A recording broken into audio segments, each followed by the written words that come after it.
आपल्याला कल्पना आहे की नियम काय आहे, तर नियम असा आहे की आपल्या अर्थसंकल्पामध्ये आदिवासींच्या लोकसंख्येप्रमाणे आदिवासींकरता आणि अनुसूचित जातीच्या लोकसंख्येप्रमाणे अनुसूचित जातीकरता निधी राखीव ठेवावा।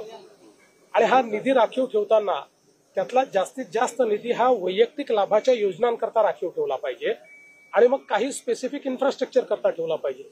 आता लाडकी बहीण ही योजना वैयक्तिक लाभाची योजना आहे, त्यामुळे लाडक्या बहिणीकरता जर तुम्ही निधी दिला तर तो अर्थसंकल्पाच्या नियमाप्रमाणे त्या आदिवासी विभागातच दाखवावा लागेल आणि तो अर्थसंकल्पाच्या नियमाप्रमाणे त्या अनुसूचित जाती विभागामध्येच आपल्याला किंवा सामाजिक न्याय विभागातच दाखवावा लागेल। त्याप्रमाणे तो दाखवला।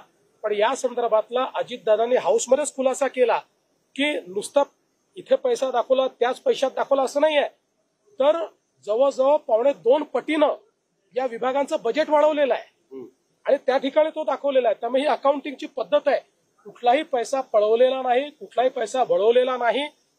ज्यांना हे समजत नसेल त्यांनी माझ्याकडे यावं, मी त्यांना अर्थसंकल्पाची, कारण मी पुस्तक लिहिलं आहे अर्थसंकल्प कसा वाचायचा, त्यामुळे अर्थसंकल्पामध्ये अकाउंटिंगची सिस्टीम काय आहे हे मी समजावून सांगेल।